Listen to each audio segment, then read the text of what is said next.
प्रत्यय पढ़ रहे हैं, पर क्या पढ़ रहे हैं? प्रत्यय। परिभाषा, प्रत्यय क्या परिभाषा है? धातु प्रातिपदिकस्य व पश्चात् यस्य प्रयोगः क्रियते सह प्रत्यय इति कथ्यते। धातु और प्रातिपदिक के बाद, धातु और प्रातिपदिक के बाद जिसका प्रयोग किया जाता है वह प्रत्यय कहलाता है। धातु जैसे पट धातु, गम धातु, हस धातु, और प्रातिपदिक का मतलब सार्थक शब्द, जैसे राम शब्द है तो राम शब्द का जिसका अर्थ निकले, तो ऐसे धातु और प्रातिपदिक के बाद जिसका प्रयोग किया जाता है वह प्रत्यय कहलाता है। प्रत्यानाम भेदः, प्रत्यय के भेद कितने हैं? तो मुख्य रूपेण प्रयोग भेदा सन्ति, मुख्य रूप से प्रत्यय के 3 भेद है। कितने भेद है? 3। कृत प्रत्यय, तद्धित प्रत्यय, स्त्री प्रत्यय। कृत प्रत्यय, तद्धित प्रत्यय और स्त्री प्रत्यय। कृत प्रत्यय का क्या परिभाषा है? येषां प्रत्ययानां प्रयोगः धातोः पश्चात् क्रियते ते कृत प्रत्यय कथ्यते। यानी जिन प्रत्ययों का प्रयोग धातु या क्रिया के बाद में किया जाता है, जिन प्रत्ययों का प्रयोग धातु या क्रिया के बाद में किया जाता है वह कृत प्रत्यय कहलाते हैं। जैसे धातु, पट धातु आ गई और सत्री प्रत्यय आ गया, तो जिन प्रत्ययों का प्रयोग धातु और क्रिया के बाद में किया जाता है तो वे कौन से प्रत्यय कहलाते हैं? कृत प्रत्यय। जैसे अब कृत प्रत्यय के अंतर्गत सत्री प्रत्यय को लेंगे अपन। कौन से प्रत्यय को? सत्री प्रत्यय को। तो वर्तमान कालार्थे अर्थात गच्छन् यानी जाते हुए, लिखन यानी लिखते हुए, इत्यस्मिन् अर्थे इस अर्थ में परस्मैपद धातुभ्य, परस्मैपद धातु से सत्री प्रत्यय भवति, सत्री प्रत्यय होता है। और अस्य अत भाग अवशिष्यते, और इसका अत भाग शेष बचता है। अतः सत्री प्रत्यय का प्रयोग कौन से काल में होता है? वर्तमान काल में। कौन से काल में? वर्तमान काल में। जैसे गच्छन् जाते हुए, लिखन लिखते हुए। इस अर्थ में परस्मैपदी धातु से, कौन से धातु से? 2 धातुएं होती है, परस्मैपद धातु और आत्मनेपदी धातु। तो परस्मैपदी धातु यानी पढ़ती, पढ़ता है, पठन्ति। और इसमें सत्री में सत में से अत शेष बचता है। क्या बचता है? अत। अब है सत्री प्रत्यांत शब्द से प्रयोग है विशेषणवत भवति। सत्री प्रत्यांत शब्द का प्रयोग विशेषण के समान होता है। अस्य रूपाणि, इसके रूप पुल्लिंगे, पुल्लिंग में इसके रूप पुल्लिंग में पठत के समान चलते हैं और स्त्रीलिंग में नदी के समान चलते हैं, और नपुंसक लिंग में जगत के समान इसके रूप चलते हैं। फिर है प्रकृति, यानी पट धातु इसकी प्रकृति है। प्रत्यय सत्री शब्द यह पठत है। पुल्लिंग में इसका रूप बनता है पठन, स्त्रीलिंग में बनता है पठन्ति, और नपुंसक लिंग में बनता है पठत। किसके? सत्री प्रत्यय के। जैसे लिख धातु है, लिख धातु कौन सी धातु? लिख धातु। प्रत्यय कौन सा? सत्री। शब्द है इसका लिखत। अब इसमें आएगा लिखन, पुल्लिंग में, स्त्रीलिंग में लिखन्ति, और इसमें आएगा लिखन, लिखन्ति, लिखत। ठीक है। वैसे ही गच्छन् है, पुल्लिंग में गच्छन्, गच्छन्ति,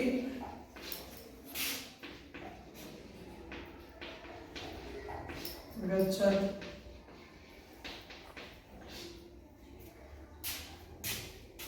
धातु इसमें होती है गम, गम धातु को गच्छ आदेश करता है। कौन सी धातु को? गम धातु को।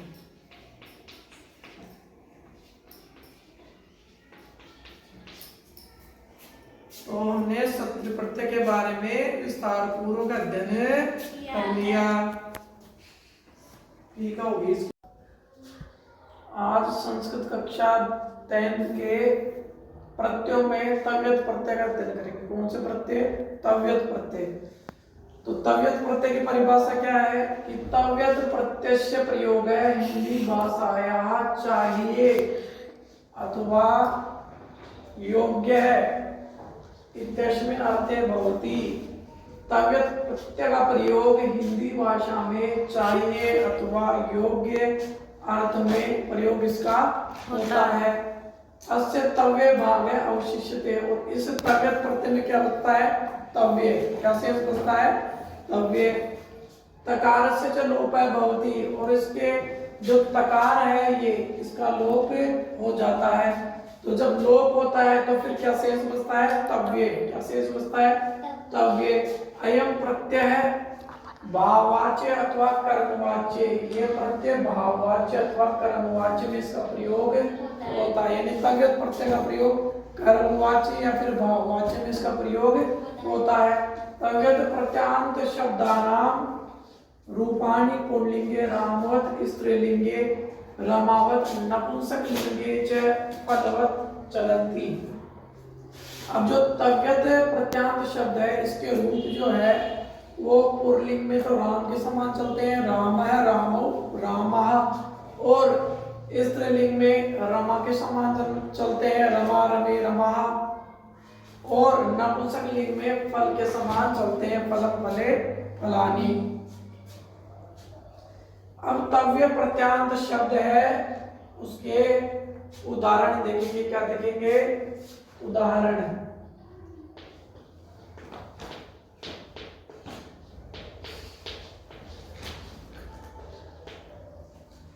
धातु प्रत्यय है और फिर ये इसके पुल्लिंग, स्त्रीलिंग और नपुंसकलिंग। तो जो प्रत्यय होते हैं वह धातु और प्रातिपदिक के साथ लगते हैं। और कब लगते हैं? अंत में। कब लगते हैं? प्रत्यय परस्य, प्रत्यय लगते हैं बाद में और उपसर्ग लगते हैं पहले। धातु और प्रातिपदिक के बाद में उपसर्ग प्रत्यय लगते हैं और उपसर्ग लगते हैं मूल शब्द के पहले। अब ये पठ धातु है। कौन सी धातु है? पठ धातु, यानी पढ़ना। पठ यानी पढ़ना। इसके साथ तव्यत् प्रत्यय लग गया। कौन सा प्रत्यय लग गया? तव्यत् प्रत्यय। पुल्लिंग में इसका रूप बनेगा पठितव्य है। पुल्लिंग में क्या रूप बनेगा? पठितव्य है। स्त्रीलिंग में इसका रूप बनेगा रमा की जैसे पठितव्यः। क्या बनेगा? पठितव्या। और नपुंसकलिंग में इसका रूप बनेगा पठितव्यम। क्या बनेगा? पठितव्यम। फिर उसके बाद एद धातु है। एद धातु जो आत्मनिपद धातु है, इसमें तव्यत् प्रत्यय लगा तो एदितव्य है, ये पुल्लिंग का रूप बना। एदितव्या स्त्रीलिंग का रूप बना। और एदितव्यम यह नपुंसकलिंग का रूप बना। इसी प्रकार से भू धातु, भू का अर्थ होता है होना, भू का अर्थ होता है होना। तो भू धातु में तव्यत् प्रत्यय लगेगा, तय का लोप हो जाएगा तो इसका रूप बनेगा पुल्लिंग में भवितव्य है, स्त्रीलिंग में इसका रूप बनेगा भवितव्या, और नपुंसकलिंग में इसका रूप बनेगा भवितव्यम। फिर दा से इसका तव्यत् प्रत्यय में तव्य शेष बचेगा तो धातव्य है पुल्लिंग में, धातव्य स्त्रीलिंग में और धातव्यम नपुंसकलिंग में। उसी प्रकार से क्री धातु कर्णार्थ के अंदर तव्यत् प्रत्यय लगेगा कर्तव्य है पुल्लिंग में, कर्तव्य स्त्रीलिंग में और कर्तव्यम नपुंसकलिंग में। उसी प्रकार क्री धातु है ये क्री, इसके अंदर क्रेतव्य है पुल्लिंग में, स्त्रीलिंग में क्रेतव्या और नपुंसकलिंग में क्रेतव्यम। फिर नी धातु है, नी धातु से नी धातु का अर्थ होता है ले जाना, नेतव्य है पुल्लिंग, स्त्रीलिंग नेतव्या और नपुंसकलिंग में नेतव्यम। फिर ग्रह धातु है, ग्रह धातु से ग्रहितव्य है, ग्रहण करने अर्थ में ग्रहितव्या स्त्रीलिंग में और ग्रहितव्यम नपुंसकलिंग में।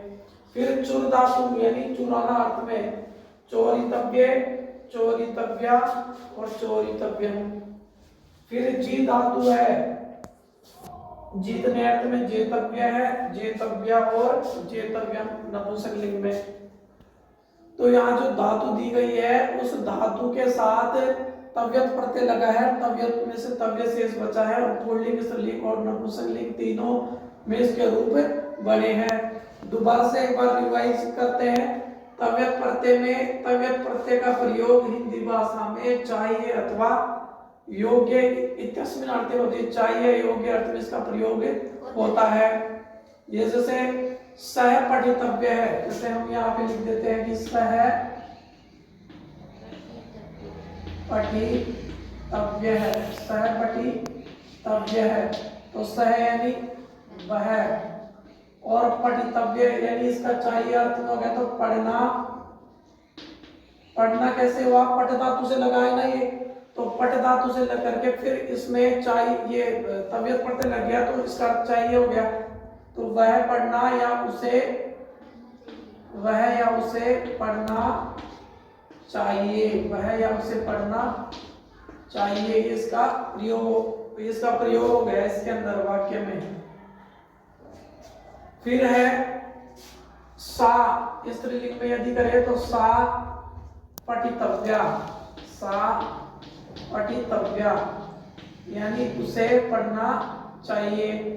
सा पठितव्या उसे पढ़ना चाहिए, ये सा यानी वह या उसे, और ये वह या उसे किस लिंग में आ गया, ये हो गया स्त्रीलिंग में। कौन सी लिंग में, स्त्रीलिंग में, पढ़ना चाहिए।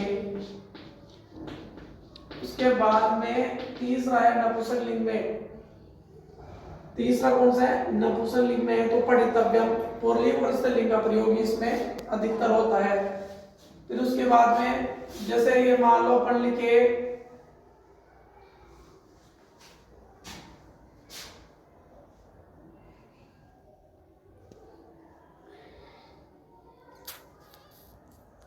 जी धातु आ गई, कौन सी धातु आ गई, जी धातु, जी यानी जीतना,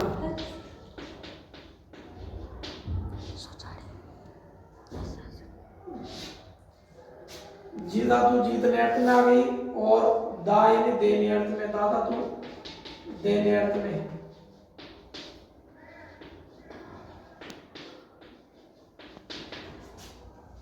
उसे दान करना चाहिए, क्या करना चाहिए, उसे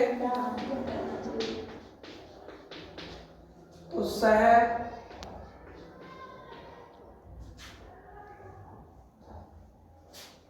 दायनी देनी अर्थ में सह। अब ये देखो यहाँ पे दादा तो मतलब दातव्य है, दातव्य है, सह दातव्य, उसे देना चाहिए, क्या देना चाहिए। अब जैसे यहां पर लिख सकते हैं पुस्तकम, सह पुस्तकम दातव्य, उसे पुस्तकें देना चाहिए, पुस्तक देना चाहिए, पुस्तक का दान करना चाहिए, उसे पुस्तक का दान करना चाहिए। इस प्रकार ये वाक्य में इसका प्रयोग हो गया।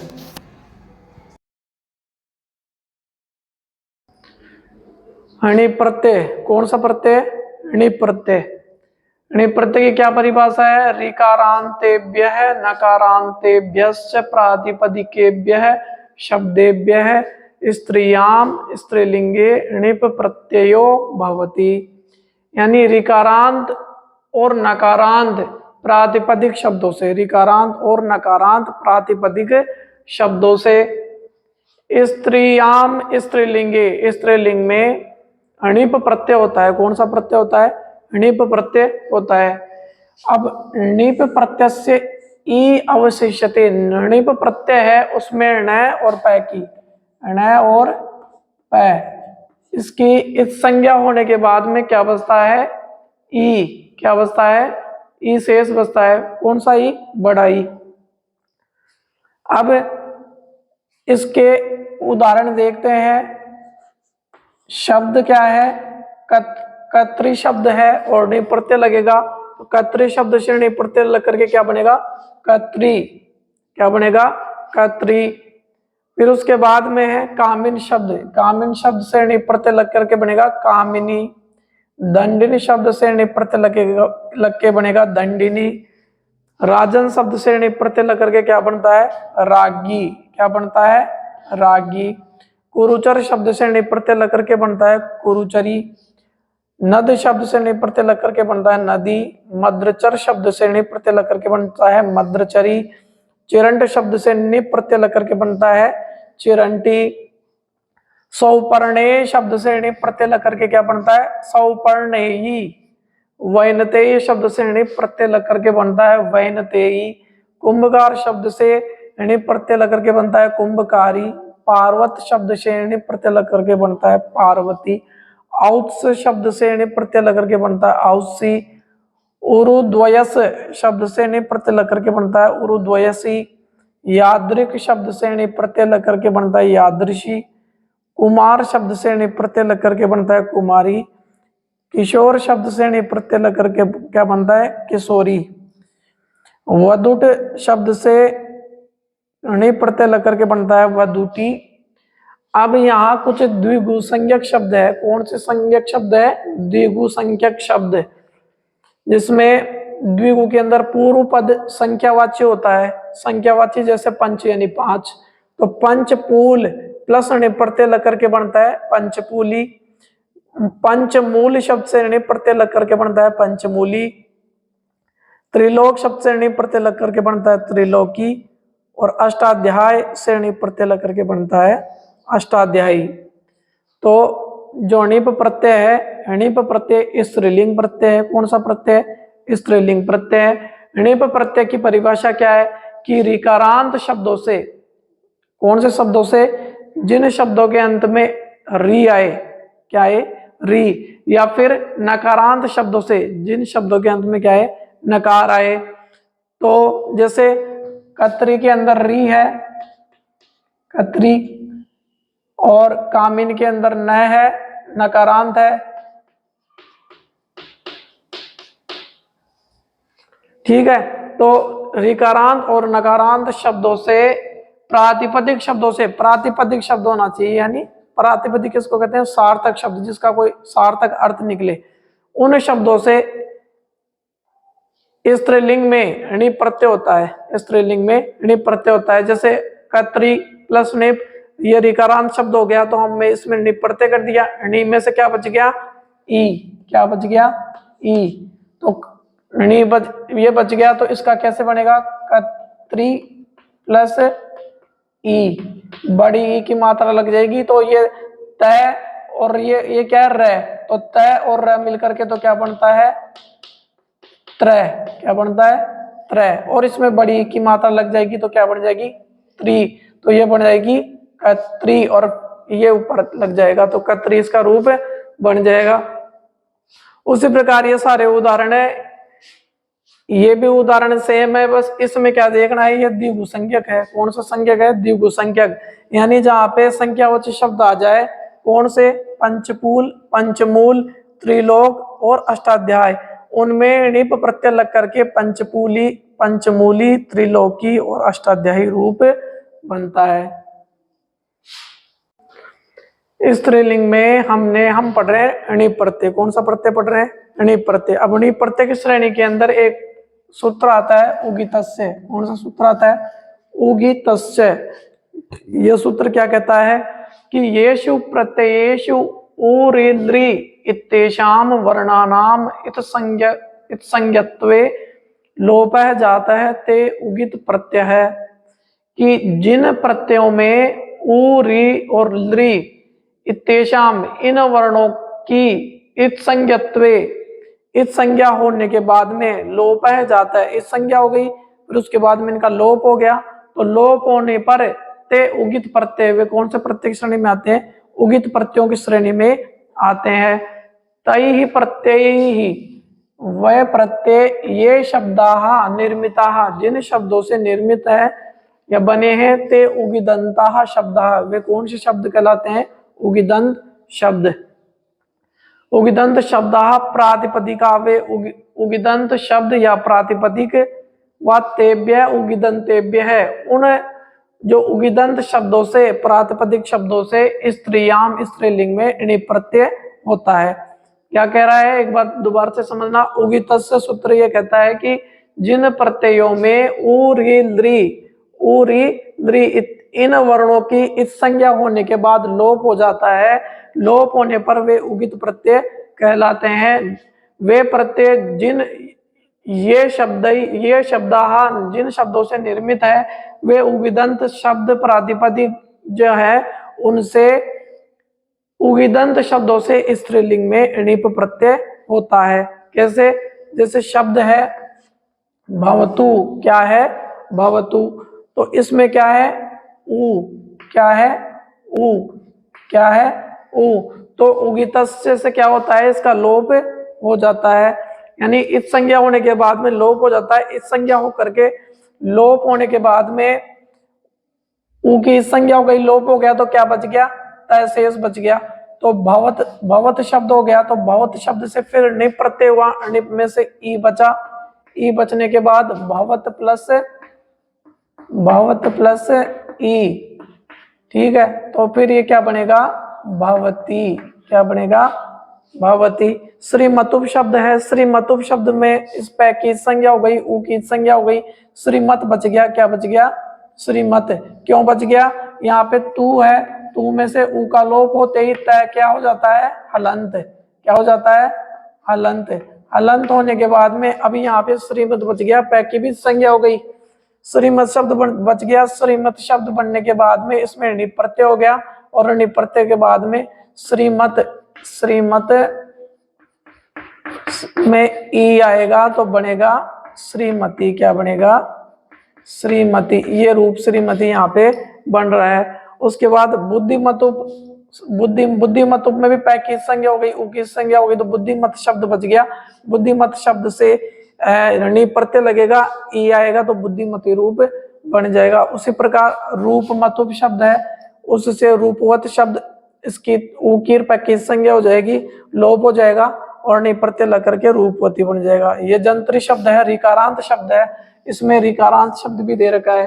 तो रिकारांत शब्द, तो रिकारांत का री का भी लोप हो जाएगा, किसका लोप हो जाएगा री का लोप हो जाएगा। री का लोप होने के बाद में यजंत्री के अंदर तय और री का लोप हो गया और न शेष बच गया यजन, यजन से यजंती बन गया, क्या बन गया यजंती, यजन और ये तय है यजंत्री, तो ये शब्द हो गया यजन और इसका रूप बनेगा यजंती। पचंत्री में पचन और इसका रूप बनेगा पचंती। तो इस प्रकार जो णिप प्रत्यय है उसका प्रयोग स्त्रीलिंग में होता है, और उगितस्य सूत्र के माध्यम से भी णिप प्रत्यय की श्रेणी में आज स्त्री प्रत्यय पढ़ेंगे। कौन से प्रत्यय पढ़ेंगे, स्त्री प्रत्यय। तो स्त्री प्रत्यय के अंदर टा प्रत्यय आता है, टा प्रत्यय किस प्रत्यय की श्रेणी में आता है, स्त्री प्रत्यय की श्रेणी में। ट और पै का लोप हो जाता है, आ शेष बचता है, क्या शेष बचता है आ।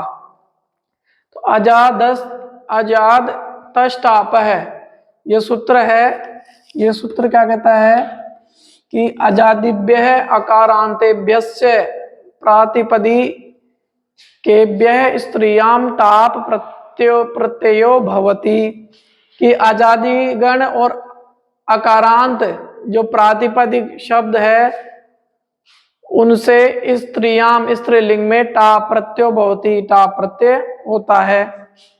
अब कैसे होता है, टा प्रत्यांत शब्दानाम रूपाणी आकारांता स्त्रीलिंगे रमावत चलंती। टा प्रत्यांत शब्द है, उनके रूप आकारांत में, आकारांत स्त्रीलिंग में किसके समान चलते हैं, रमा के समान चलते हैं। किसके समान चलते हैं, रमा के समान। अब जैसे उदाहरण है, उदाहरण के अंदर यह शब्द है और ये टा प्रत्यय है। अज जो शब्द है प्रातिपदिक शब्द है, उस अज शब्द के साथ टा प्रत्यय लगाया। देखो प्रत्यय हमेशा शब्द के मतलब धातु और प्रातिपदिक के बाद में लगता है, धातु और प्रातिपदिक के बाद में। तो अज से टा प्रत्यय हुआ, टा में आ बचा, क्या बचा आ, तो अज में आ बचा तो क्या बचा, क्या मिला अजा, अज प्लस आ बराबर अजा। फिर अश्व में टा प्रत्यय हुआ तो क्या बना अश्वा, मंद से टा प्रत्यय हुआ तो बना मंदा, ज्येष्ठ से टा प्रत्यय हुआ तो ज्येष्ठा, कृपण से टा प्रत्यय हुआ तो कृपणा, शूद्र से टा प्रत्यय हुआ तो शूद्रा, चटक से टा प्रत्यय हुआ चटका, वत्स से टा प्रत्यय हुआ तो वत्सा, कनिष्ठ से टा प्रत्यय हुआ तो कनिष्ठा, और मूषक से टा प्रत्यय हुआ तो मूषिका, सर्वक से टा प्रत्यय हुआ तो सर्विका, बालक से टा प्रत्यय हुआ तो बालिका, मामक से टा प्रत्यय हुआ तो मामिका, और कारक से टा प्रत्यय हुआ तो कारिका, और साधक से टा प्रत्यय हुआ तो साधिका। अब ये वाले जो रूप है, ये वाले रूप ये थोड़े इसमें अलग है। कैसे अलग है कि इसमें कह रखा है कि टा प्रत्यांत शब्देषु क्वचित अकारस्य इकार भवति। टा प्रत्यांत शब्दों में कुछ जगह है अकार से अ की जगह क्या हो जाता है, ई हो जाता है। अकार से इकार भवति, अकार से यानी अ और आ की जगह क्या हो जाता है, ई। क्या हो जाता है, ई। तो यहाँ पे मूषक है, मूषक से टा प्रत्यय हो गया, ठीक है। तो अब इसमें जो स में अ है उसकी जगह क्या हो जाएगा, ई। तो क्या बनेगा, मूसिका। सर्वक से सर्विका, बालक से बालिका, मामक से मामिका, कारक से कारिका, और साधक से साधिका। टा प्रत्यांश देशु कचित आकार से, कुछ जगह आकार की जगह इकार आदेश हो जाता है, कुछ जगह होता है, सभी जगह नहीं होता है। तो हमने टा प्रत्यय के बारे में विस्तृत रूप से पढ़ा है कि टा प्रत्यय क्या होता है। टा प्रत्यय का प्रयोग स्त्रीलिंग में होता है। अजाद तश टाप है, सूत्र कहता है कि अजादिगण और अकारांत जो प्रातिपदिक शब्द है उनसे स्त्रीलिंग में टा प्रत्यय होता है। टा प्रत्यांत शब्दों के रूप आकारांत में स्त्रीलिंग, आकारांत स्त्रीलिंग में रमा के समान चलते हैं। जैसे अज से टा प्रत्यय हुआ तो अजा बना, अश्व से टा प्रत्यय तो अश्व बना। इसी प्रकार सारे रूप बनते हैं। यहाँ पे क्या करते हैं कि टा प्रत्यांत शब्दों में कुछ जगह आकार की जगह इकार होता है। जैसे मूषक में टा प्रत्यय हुआ तो मूषिका हुआ, या स में जो अ है उसकी जगह ई हो जाएगा तो मूषिका रूप बन जाएगा।